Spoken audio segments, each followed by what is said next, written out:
news. Governor George Bush in Texas is planning a run for the presidency in the year 2000, as I understand. I don't think it's generally understood how weak the Texas governor is. He's one of the weakest governors in America. There's very little that he can actually do to, the lieutenant governor turns out to be actually a more powerful person in many ways than the governor. But Texas is a state run by its legislature, and the Democratic Party has managed to stave off defeat in Texas for a long, long time. I think the tide has now turned.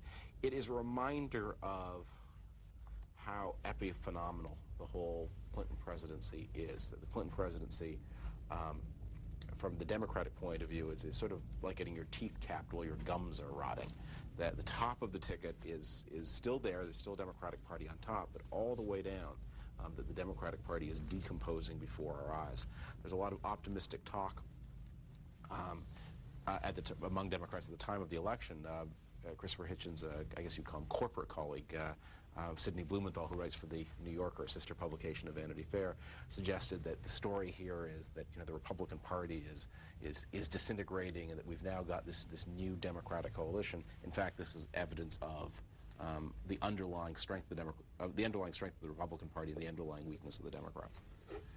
I like the idea of being a corporate colleague of Sidney's, and I'm a great fan of his. But I must say that I'm inclined to agree with you that the success of Clinton depends more or less on the defeat of his party. That he more or less explicitly campaigned for Clinton-Gingrich '92, and that's of course what he got. But he didn't campaign at all to try and get the Democratic control of Congress back. Didn't mention it in his convention speech. Didn't mention it on the campaign trail.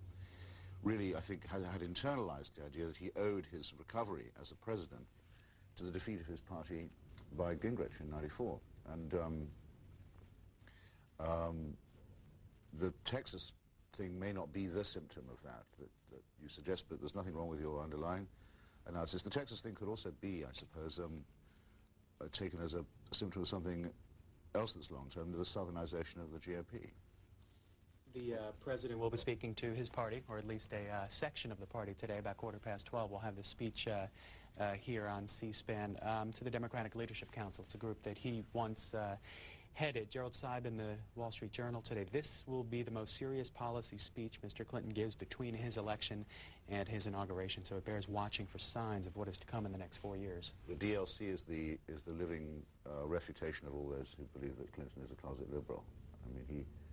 He began his political career helping to found an organization that wanted to move the Democratic Party to the right. And he's now moved not just the party but the entire country to the right in a way that probably no Republican could have managed in such a short time. So they'll have lots to talk about when they get together. Well, he sort of has this strange, almost sick relationship with the right wing of his party. He returns to them periodically for strength, and then he forgets about them and drifts away.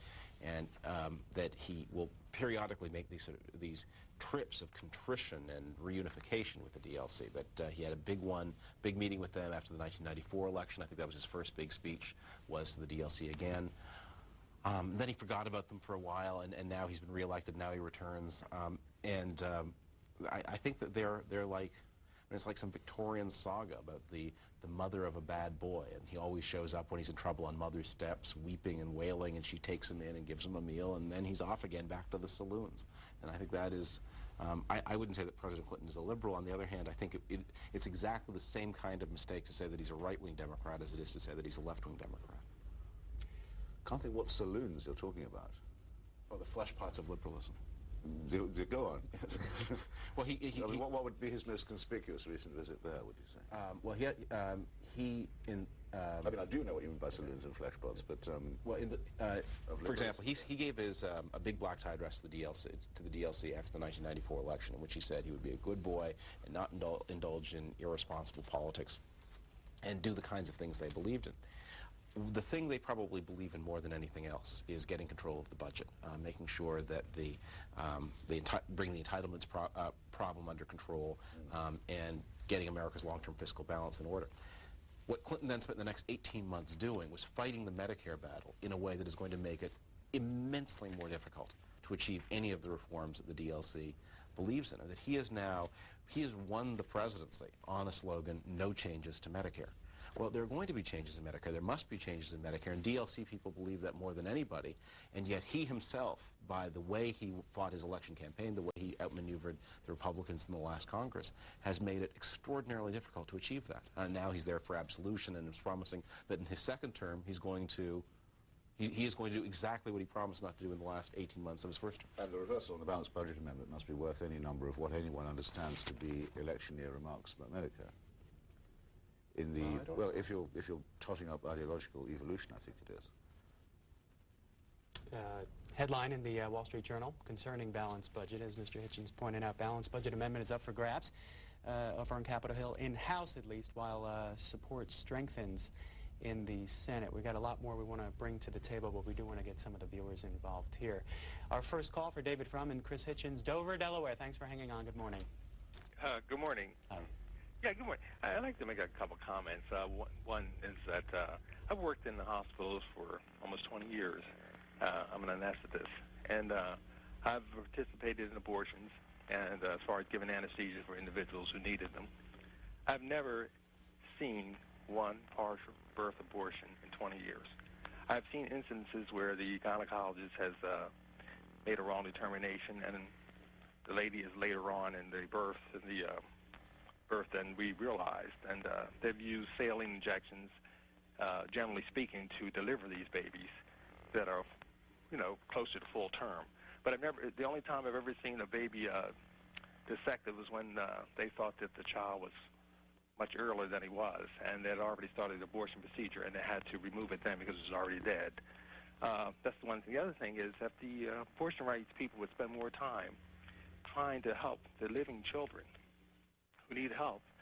As you've indicated earlier, the number of poor children in this country is increasing. No one seems to care about them. They're worried about children who are not even here. So let's take care of what we have right here, and maybe we can deal with this other problem later. I'm willing to take that as a comment. It didn't seem to be a question. Yeah, I'll just throw this one thought out. I don't think it's true that that not enough abortions is the reason that there are more and more children living in poverty. And even if it were, I don't think that it would be the best solution to the problem of the increase of the number of children in poverty to recommend aborting more of them. Let's go to Potomac, Maryland, our next call. Good morning. Good morning. Hi. I'd just like to ask two questions, actually. Does the Republican gentleman there, does he support the Chinese actions right now with the different things that's going on in China? Well, I'm not if that's directed to me, I'm not really much of a Republican. I don't know how the caller would think that that the actions of the Chinese Communist government are in some way or other the fault or the responsibility of the Republican Party. Caller, you want to respond to that? You still there? Yes. I didn't quite get the last piece of my answer.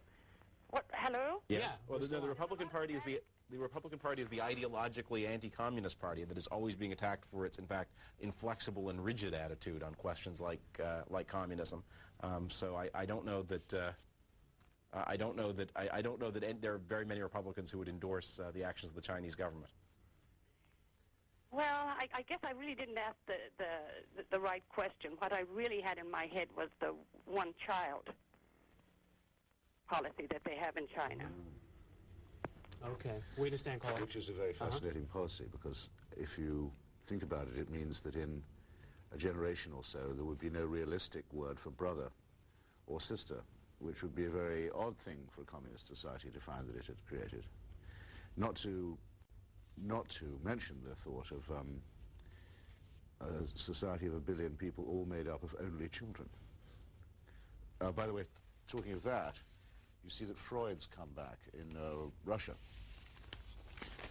Lenin was very keen on Freud, and started after the Bolshevik Revolution to encourage psychoanalysis among Soviet citizens. Stalin thought that it was bad, and no doubt had Oedipal reasons of his own for repressing it, completely banning it, and now it's been legalized again, psychoanalysis in Russia. But they're going to need it in China if they have 1 billion only children, and not just no word for brother and sister, but no word for aunt or uncle, quite soon. So the fraternity bit of liberty, equality, and fraternity will be down the tubes. What else you got your eye on today? One other thing.